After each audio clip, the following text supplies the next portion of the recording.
Vamos falar de honra hoje também, né? A quem honra, honra, né? Quem não tem honra não deve ser honrado, não.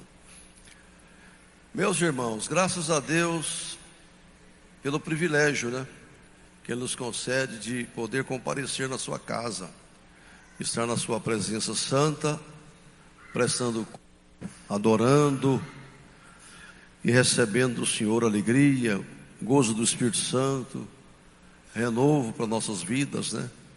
Através do louvor, das orações e da aplicação da palavra de Deus. Essa é uma escola, né? Uma escola que só acontece aos domingos.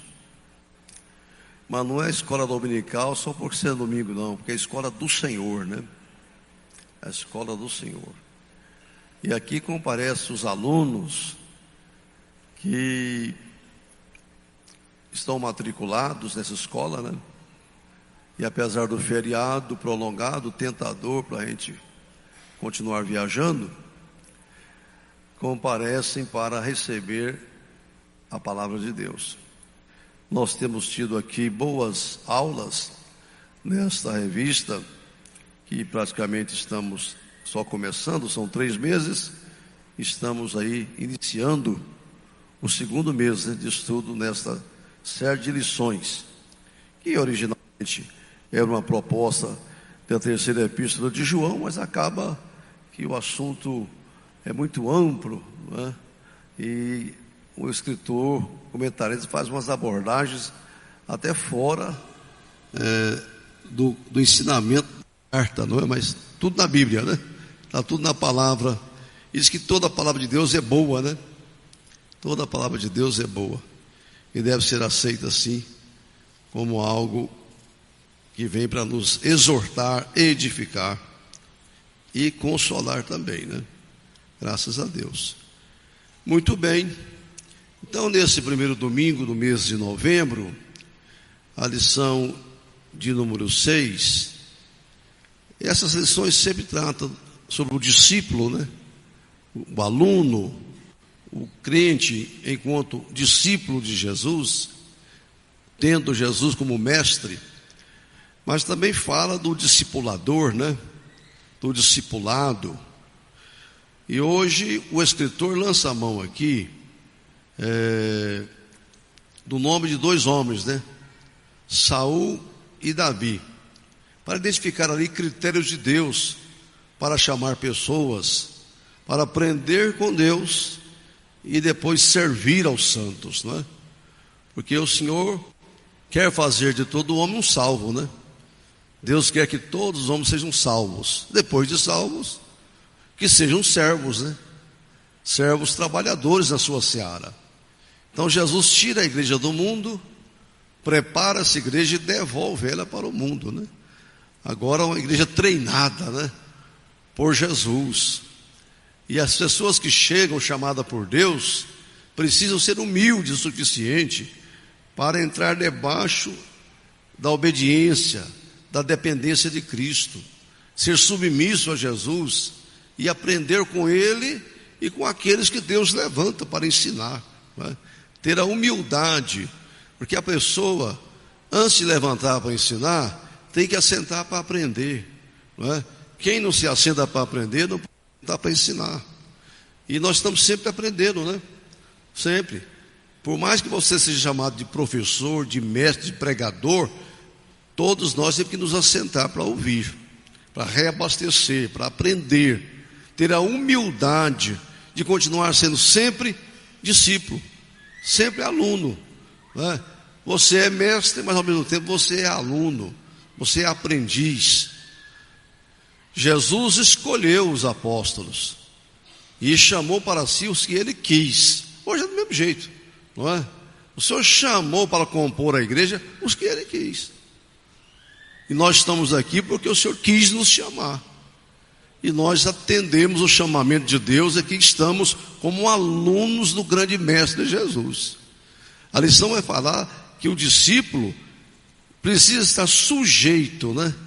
Estar sujeito é um estado de submissão, de dependência, de obediência, não de autossuficiência. mas sempre dependendo da graça de Deus, da unção do Espírito Santo, da orientação do céu, ter a humildade de não agir por conta própria, mas estar sempre dependendo de Deus, porque Jesus falou lá nas bem-aventuranças, bem-aventurados são os pobres, não é? E quando o crente começa a crescer muito e se achar, deixa de ser pobre, acha que está rico, estou enriquecido, de nada tenho falta. Aí o Senhor olha para a gente, mas você é um pobre, miserável, não é?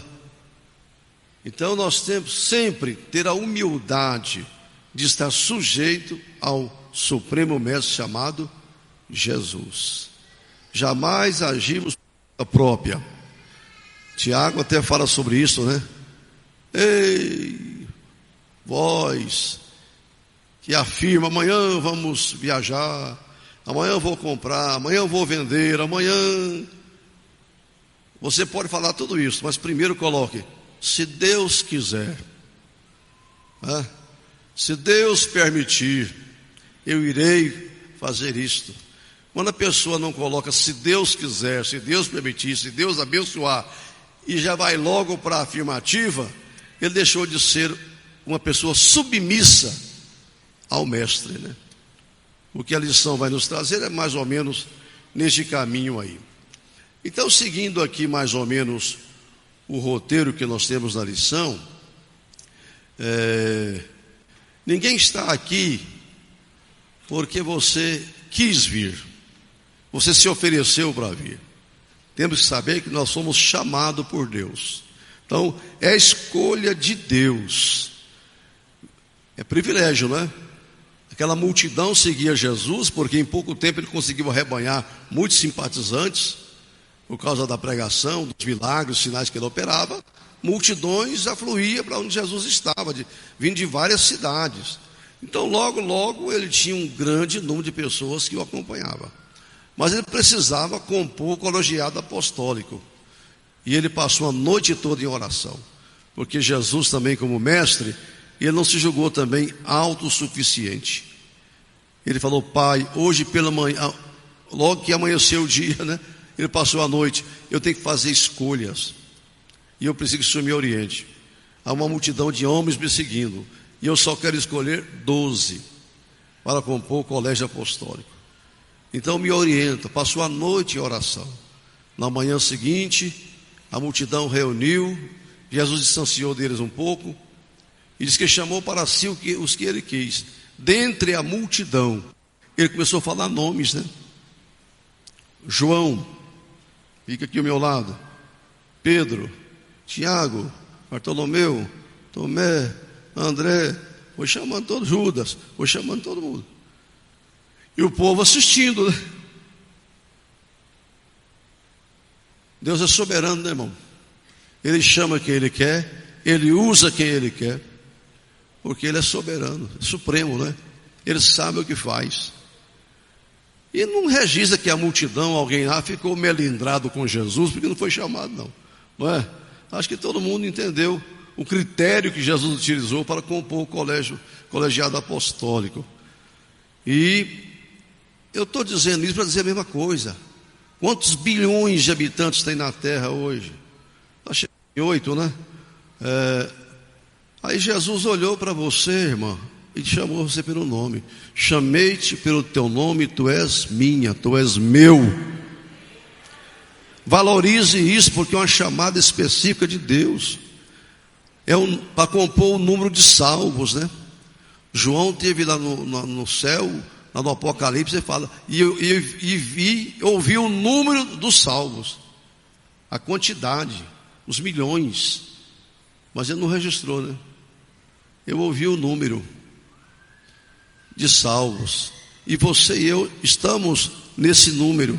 Não são só 12 não, são milhares de milhares, milhões de milhões, que o Senhor está chamando ainda para vir. Tem ovelhas que estão fora, eu estou chamando elas pelo nome, porque o pastor chama pelo nome, né? Para compor. Agora, depois que compõe, aí ele falou, vinde após mim, e eu vos farei pescadores de homens. Vou treinar vocês. Agora, quem é chamado? e submete ao discipulado, à ordem de Jesus, vai ser uma bênção, né? Sujeita, a lição é o discípulo que sujeita, em tudo, né? Em tudo, porque senão não é aluno. E Jesus um dia falou: basta ao discípulo ser como mestre. Aqui está o pecado de muita gente que quer ser maior do que o mestre. Esse foi o grande erro de Satanás lá no céu, né? Que tinha todas as honrarias, né? Um querubim ungido, tinha toda a posição privilegiada, e ele foi se achando, se engrandecendo a partir da posição que Deus tinha dado para aquele anjo, né? E ele foi pensando: eu posso ser maior do que Deus, eu posso ocupar o lugar de Deus, aliás, fazer um trono mais alto do que o dele, ter um reinado maior, e concebeu isso no coração, né? Esse orgulho, essa altivez de espírito, e ele imaginou isso: eu posso ser maior do que o mestre, basta ao discípulo ser igual ao mestre. Por mais que você aqui está me assistindo, e aqui tem pregadores, tem teólogos que estão aqui, que não estão também, mas que estão aí, diz, e sabe, e pode ser uma verdade, tem um conhecimento teológico mais equilibrado do que o meu, não é? Conhece mais de teologia, de Bíblia do que eu, mas você não pode achar de moto próprio, né? Deixa os outros falarem, né? Eu sei mais, eu sou maior, não é? Eu que mereci estar aí na presidência, eu que mereci ocupar esse lugar, porque eu tenho mais conhecimento, tenho mais sabedoria, eu tenho, e vai concebendo isso no coração. Daqui a pouco ninguém abriu a igreja para ele, porque ele fica grande demais, não é? Como não tem oportunidade de chegar aqui e me tirar, não, eu vou fazer uma para mim. Mas isso é orgulho de coração, isso é um altivez. A pessoa é privilegiada, Jesus chama, escolhe, e ele é aluno, e se desenvolve bem, né? Começa a tirar notas boas, ter o reconhecimento de todo mundo, e daqui a pouco ele se acha. Está aqui, ó. O verdadeiro discípulo sujeita-se, e sujeita sempre. Lá no livro de Lamentações, parece, fala: bom é para o jovem suportar o jugo na sua mocidade, ser submisso aos pais, aos mestres, aprender, porque geralmente não quer seguir, acha que sabe mais que os pais, né? Que conhece mais, que pode tomar decisões sem consultar os pais. Ele deixa de fazer uma coisa, que vamos estudar daqui a pouquinho, deixa de honrar o pai, né? Com a atitude dele. Então isso é um perigo muito grande, irmão. Não é ser sujeito a homens, é ser sujeito ao Supremo Mestre Jesus, né? É saber submeter a direção que dá, e Deus dá uma direção através de outro homem de Deus, de revelações, visões, não é? Deus, e através da palavra. Então a escolha foi de Jesus, a escolha de Deus. Aí está o privilégio, né? E Deus tem os seus critérios, diz a lição aqui. Daí então usa aqui a figura do Saul, né? Lá no Antigo Testamento, e de Davi. O povo desejou um rei, né?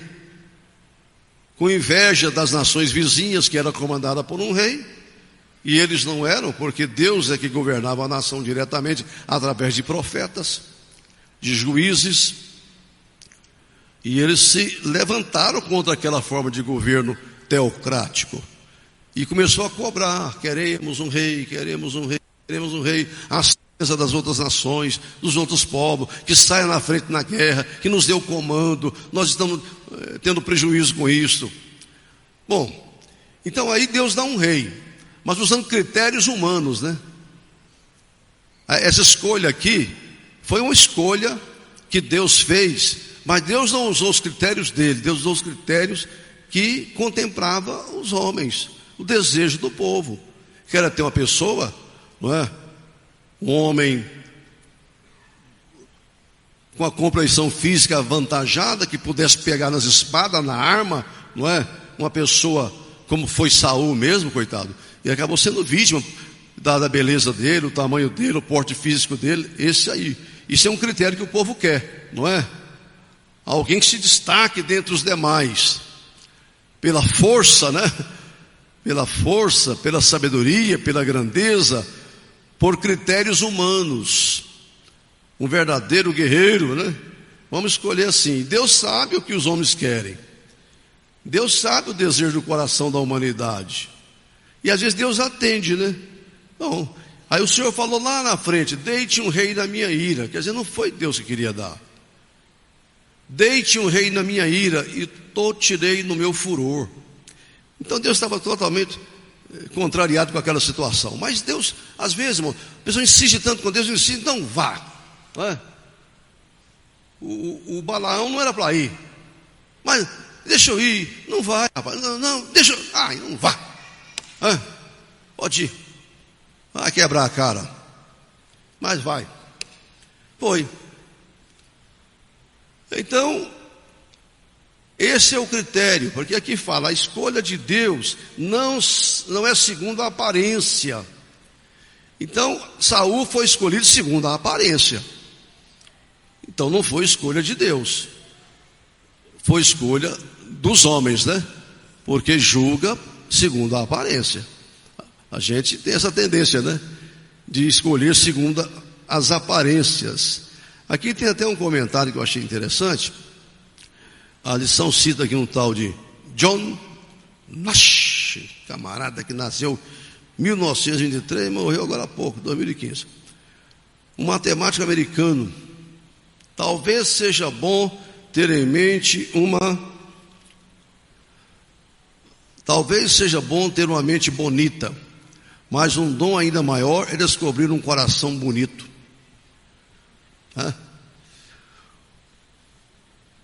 Quando Deus mede um homem, Ele passa uma fita métrica em torno do seu coração e não da sua cabeça.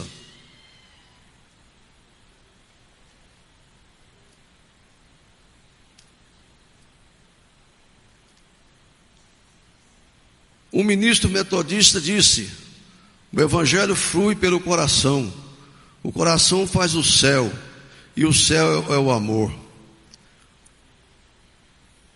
O ministério profissional é um ministério sem coração. Quando jovem eu admirava as pessoas inteligentes, hoje admiro as pessoas bondosas. Um cérebro inteligente arranca aplausos na terra, mas um coração bondoso arranca aplausos no céu. Critérios para escolher pessoas, não é? Então, a escolha de Deus não é baseada em aparência, mas está alinhada ao seu coração. Saul não estava alinhado ao coração de Deus. Aí Deus falou: vou escolher uma pessoa segundo o meu coração. Agora entra os critérios de Deus, né?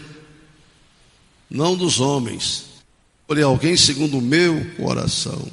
E como Samuel era o profeta que tinha sido instrumento de Deus para escolher Saul, ele viu o critério, né? E Deus vai na casa de Jessé e escolhe um novo rei. Ele foi já armado. Bom, eu vou escolher alguém do padrão do anterior, né? É o critério que Deus me mostrou para escolher Saul. Bom, ele chega lá e os filhos de Jessé começam a desfilar diante dele. O primeiro foi Eliabe, né? A hora que chegou aquele homem da estatura de Saul, não é? O porte de Saul, você tem a cara de rei, né? E ele falou: está aqui diante de mim o Espírito de Deus. Aí Deus: Samuel, agora eu que estou escolhendo. Eu não vou escolher segundo o homem vê, mas segundo o que eu vejo. Porque o homem vê a aparência, mas eu olho para o coração. Aí veja como Deus começa a escolher, né? Já não é mais segundo a aparência, mas está alinhado ao seu coração. Deus conhecia Davi, né? Sabia que ele era um adorador, um salmista por excelência. Porque Davi compôs salmo muito antes de ser rei, né? Ele já adorava a Deus. Então o critério de Deus é diferente. Saul não submeteu. O problema está aqui: o discípulo verdadeiro submete a Deus. Saul agiu por conta própria, né? Em desobediência. Deu até lugar um dia para Samuel falar: Deus não tem prazer em sacrifício, mas que se obedeça, submesa, sujeite a sua palavra. a sua orientação. Obedecer é melhor do que sacrificar. Saul, está ouvindo, Saul? Obedecer é melhor do que sacrificar. Tem que fazer muitas coisas. Eu estou trabalhando, estou fazendo, estou realizando, mas será que está na direção de Deus? Será que o Espírito Santo que mandou mesmo você fazer o que você está fazendo? Ou é de moto próprio, iniciativa? Não é dependência de Deus? Quando ele se apressou em oferecer o sacrifício, não era sacerdote. Ele tinha que esperar Samuel chegar. Quando Samuel chegou, ele tinha apressado e ofereceu o sacrifício. Aí Deus te rejeita hoje, Saul, porque você desobedeceu. Você não podia fazer o que você fez, porque o pecado da desobediência é igual da feitiçaria, né? Da idolatria, essa insubmissão à vontade de Deus. Cabe apenas a Deus eleger alguém para servir na sua obra, no seu trabalho. Aliás, acho que foi o escritor da carta aos Hebreus que fala: ninguém toma essa honra para si, a não ser os que são chamados por Deus, como Arão. Cita o exemplo de Arão, né? Essa honra de servir a Deus na sua casa, de exercer alguma liderança, de ser obreiro do Senhor. Ninguém toma essa honra, porque é honra mesmo, né? É honra, a não ser os que são chamados por Deus, a exemplo de Arão. Então a escolha é de Deus, os critérios são de Deus. E aqui vem então o princípio do chamado, né? Primeiro, Deus chama, e a pessoa precisa aprender a honrar a Deus. Honrar a Deus. Quem é submisso a Deus, Deus. Honra teu pai e tua mãe, quer dizer, obedeça. Quem está obedecendo está honrando o pai e a mãe. Não é uma honra? Não é? É. Eu vejo, eu não lido com negócios, meus negócios materiais, humanos, são poucos, né? Mas meus irmãos lidam muito mais com essa vida, não é? Com empresas, com compra e venda, fazenda, empresa e tudo, eles têm agido, mas eu vejo sempre eles, Eurípides Carlos, e na minha mãe, com 95 anos, dia 13 de novembro, e pedi um conselho para ela. Às vezes já sabe até o que vai fazer, tá? Minha mãe, estou pensando em fazer isto, o que a senhora acha?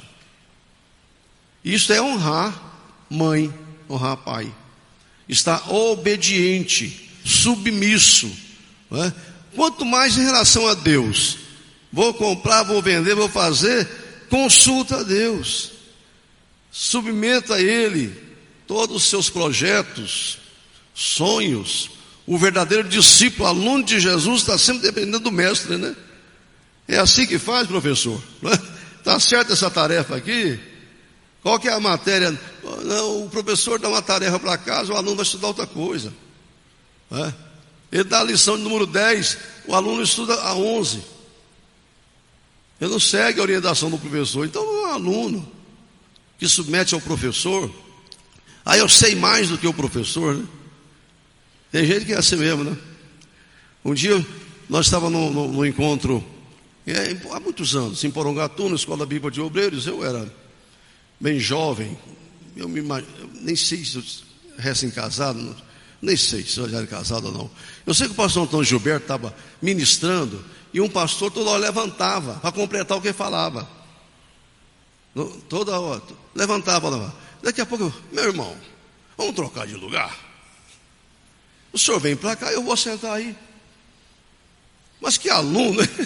Era uma escola bíblica, e ele sempre querendo saber mais do que o professor. E a partir daquela hora, ainda bem que a escola seguiu em paz, que o aluno calou a boca, né? Então esse é um princípio do chamado, do discípulo, honrar a Deus. E honrar tem a ver com honorários, né? Com pagar um preço. O Senhor falou assim: porra, honra-me com os lábios. Mas não é isso que eu quero, não, né? Eu quero uma coisa prática. Eu quero algo que custe, né? A palavra honra no original está, por isso que fala que aquele que preside, trabalha, tem esse alvo de dupla honra. Isso serve a honorários. Entra dinheiro no meio, recurso, alguma oferta, alguma coisa. Eu vou honrar a Deus, não é? Com as primícias, vou honrar a Deus com meus dízimos, vou honrar a Deus com minhas ofertas, vou honrar a Deus com o meu corpo, vou honrar a Deus com meus bens, não é? Não é só chegar e dizer glória a Deus, aleluia, está tudo certo. Fala isto, esse povo honra-me com os lábios, mas não me oferece nada de concreto, nada palpável. Eu amo minha mãe, meu pai, mas vive dando dor de cabeça para eles, desobedecendo, não submete, não é? Que honra é esta? Eu amo. A Bíblia não manda amar pai e mãe, não ensina isso para nós não. Mandou honrar pai e mãe, mas amar a Deus. Eu amo meu pai, amo minha mãe, está certo, como cristão, como ser humano, não é? Mas você tem que honrar, fazer coisas práticas. Amo meu pai e minha mãe, mas ela está lá morando num barraquinho velho lá, e eu tenho condições, eu não ajudo.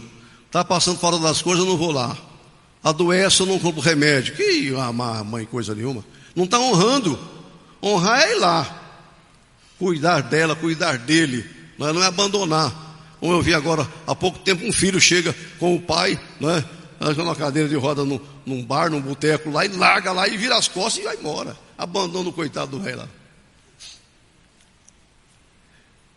E depois, eu amo meu pai, só não dou conta de cuidar dele. Que amor é esse, Senhor? Honrar tem a ver com preço.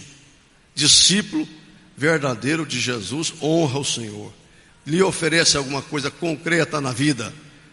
Honrar também a igreja. O verdadeiro discípulo, honrar a igreja de Cristo é possuir um coração que sirva sem restrições. Quem não honra a igreja, não honra a Cristo, porque a igreja é a noiva de Cristo. Toda noiva tem que ser honrada, pois um dia se tornará uma esposa. Paulo falou, estou zeloso da igreja. Isso é honrar a igreja, né? É investir na igreja, é cuidar da igreja do Senhor. Discípulo verdadeiro submete a essa orientação de Deus e cuida. Honrar ao próximo. Os discípulos comprometidos com Cristo amam a Deus e aceitam a responsabilidade de ajudar a seus irmãos chegarem ao céu. Isso é honrar.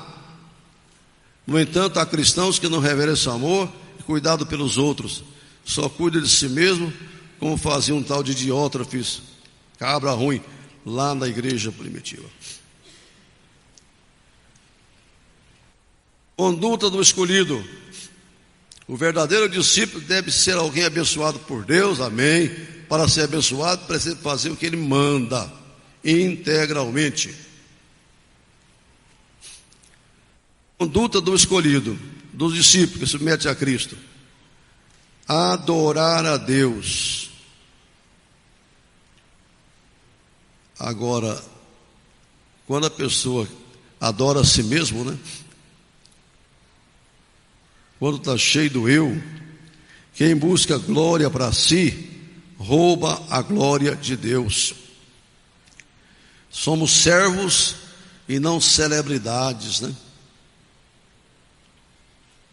Gente que quer ser maior do que o mestre, já falei isso aqui. Davi era conhecido lá no campo, escondido atrás das malhadas, mas era um verdadeiro adorador. E adorava muito antes de Jesus ensinar sobre adoração, né? Quando ele falou lá em João, o Pai procura adoradores que o adoram em espírito e em verdade. Davi já era um adorador sem instrução quanto a isto, né? Mas era por natureza um adorador, em espírito e em verdade. É assim que ele adorava. E essa é a conduta do verdadeiro discípulo, né? Ele sabe que tem que adorar a Deus. Nem os anjos, irmão, aceitaram a adoração. E tem gente procurando glória para si aí, não é? Adoração, reconhecimento. Quando o anjo terminou de trazer revelação para João no Apocalipse, né? João fala, e eu ajoelhei para adorá-lo. Ele falou, não faça isto. Eu sou conservo teu e dos teus irmãos. Adora a Deus.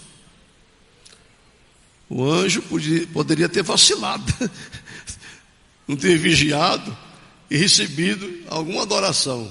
Não faça isto. Adora a Deus. Glória a Jesus. Acho que foi Jonatas Edward,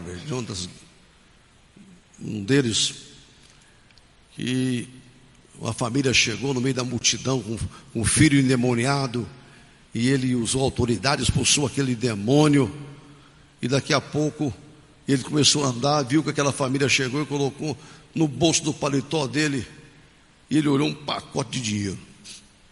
Quando aquele dinheiro caiu no bolso dele, o menino caiu endemoniado. Ele foi lá, toma esse dinheiro e sai, demônio. Aquilo foi uma forma, né, de receber uma recompensa, uma honra que não era dele, né? Ele não pediu aquilo, mas bateu a mão aqui, opa, a bênção chegou, né?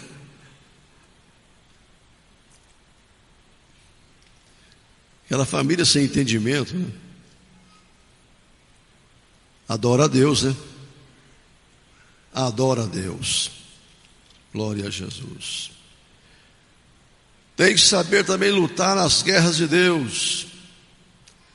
Os irmãos de Davi estavam lutando a guerra de Saul, que ele provocou, né?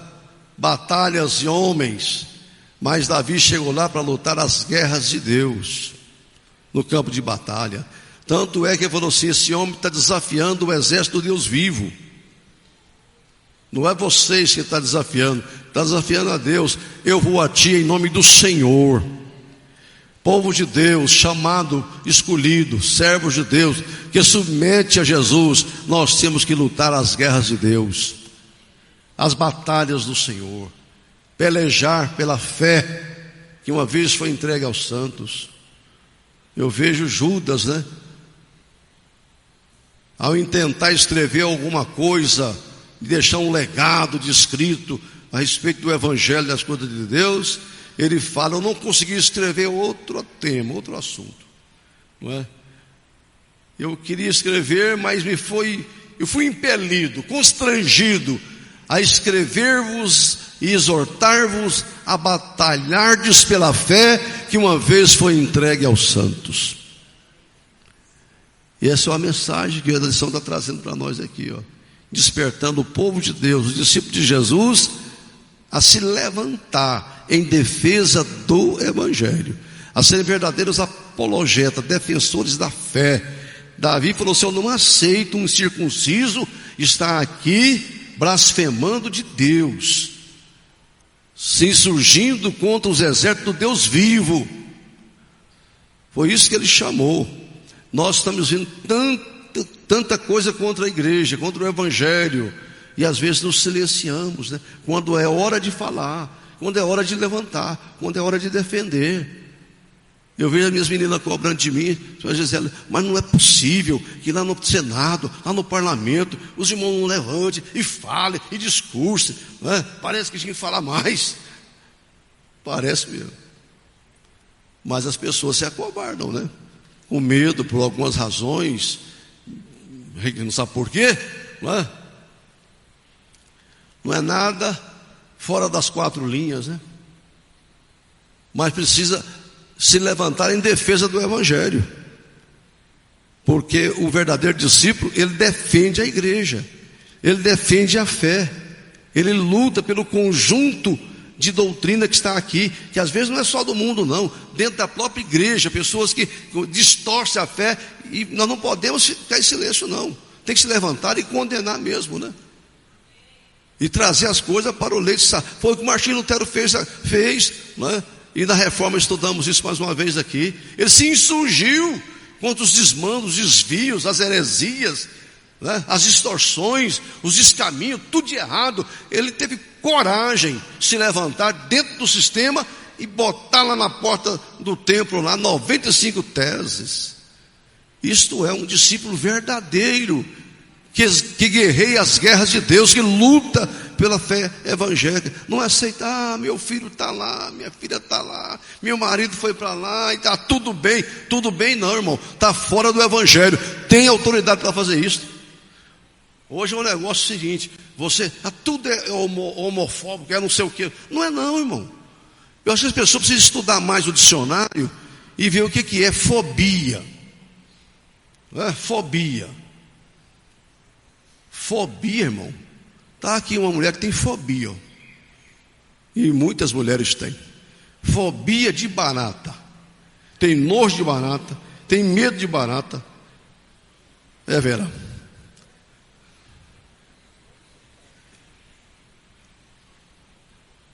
Eu já não gosto muito de rato. Né?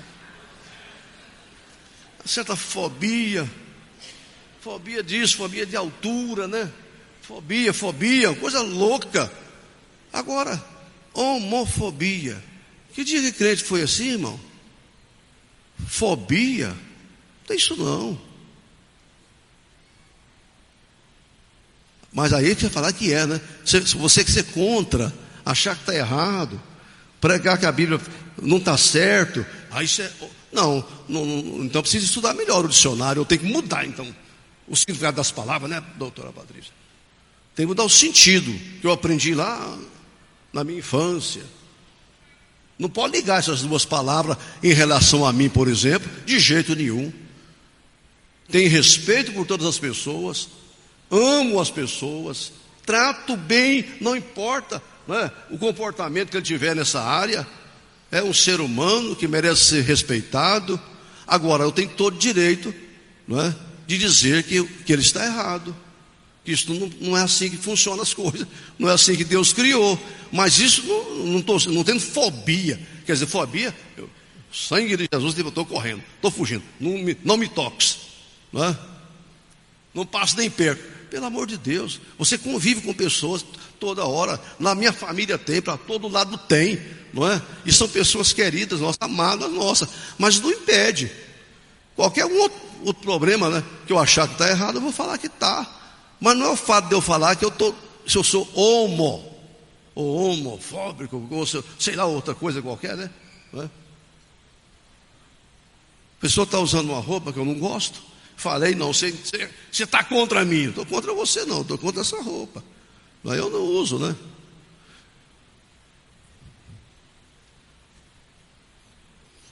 Você vai comprar um terno lá, um negócio não entra na perna da gente, tão apertado que é.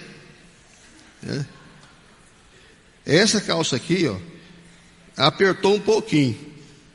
Eu fui lá, eu lembro, comprei, estava bem mais larga. Aí o rapaz, não, está feio isso aqui. Vamos apertar. Eu falei, não, aperta. Aí deixei lá para consertar, mas ficou bem larga ainda, né?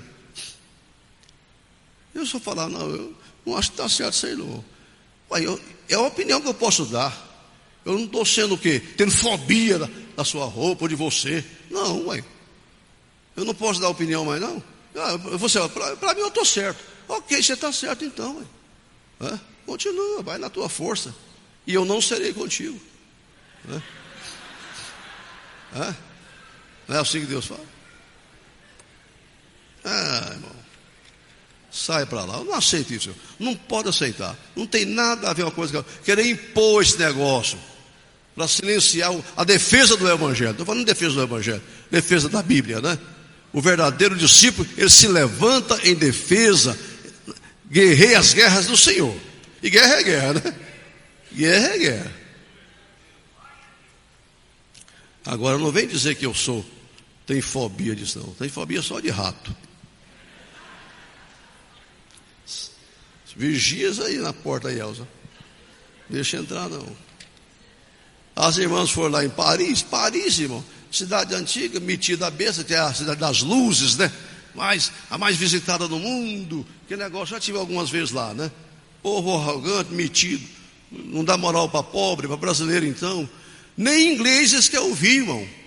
O mundo inteiro, você chega em qualquer comércio e fala inglês, as pessoas procuram te entender. Lá não, se não falar francês, você não come, não bebe, não faz nada, não é? Mas a cidade está infestada de rato. Agora ele perceveja. E ela falou para Deus: tenha cuidado com os percevejos em Paris. Cuidado, no hotel, chega, pega uma lanterna, olha para todo lado. Não é?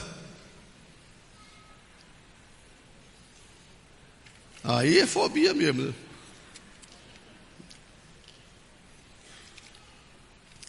O que tem mais na lição? Faltam 2 minutos para terminar aqui. Lutar as guerras de Deus. E, finalmente, irmão, o que a lição chama atenção: obedecer a Deus. Como Samuel obedeceu. Deus falou: não olha para a aparência, não vá ungindo, derramando o chifre de azeite na cabeça de qualquer um, não. Você é um discípulo meu, Samuel. Você é um profeta iluminado, um vidente, uma pessoa, mas espera a minha orientação. Então vou esperar.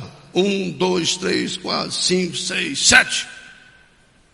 Deus não fala nada. Ele não ungiu nenhum deles. Não ungiu. Ele obedeceu a Deus, porque ele era submisso à direção de Deus. E agora? Vou voltar lá para minha terra, né? Lá para Siló. Aí Deus: não, tem mais um ainda. E ele pergunta: porventura, Jessé, você não tem um filho ainda que fora do casamento? Porque eles falam que Davi era meio contrabandeado, como é que o negócio que eles falam? Porventura não tem outro filho? Ah, tem um, mas quer dizer, acabou que é franzino, é pequeno, é novinho ainda, 16, 17 anos, e gosta de mexer com fazenda, com boi, não é, com ovelha, vive no campo. Ele não tem chamado para esse negócio aí não. Aí o homem que era submisso à voz de Deus falou assim: nós não vamos assentar para jantar enquanto você não trouxer esse menino seu. Eu quero ver ele. Traga esse menino, esse desqualificado segundo os critérios humanos. Quando Davi chega, Deus fala a Samuel: é esse aí, o meu escolhido. Aleluia. Glória a Deus. Dos remidos, Deus usa o menor. Fica em pé. Glória a Jesus.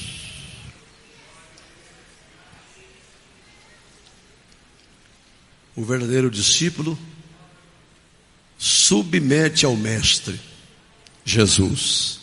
Dependência total do Senhor, irmão. Não queira ser maior do que o mestre. Não basta o discípulo ser igual, já é demais, né? E a Bíblia diz que nós seremos semelhantes a ele um dia, né? Quando ele vier, nós o veremos e seremos igual? Semelhante, né? Semelhante não é igual. Seremos semelhantes a Jesus. Basta isso para nós, viu, irmão? Fique contente com isso aí. Não nascendo no seu coração nada além disso, não. E não pense que você é mais sabido do que eu, que você é mais importante. Não, continua sendo aluno, mestre, como eu sou aluno de muita gente. Eu aprendo com todo mundo aqui na igreja. Principalmente eu aprendo com o meu mestre Jesus. Quem pode orar? Nosso Deus e Pai,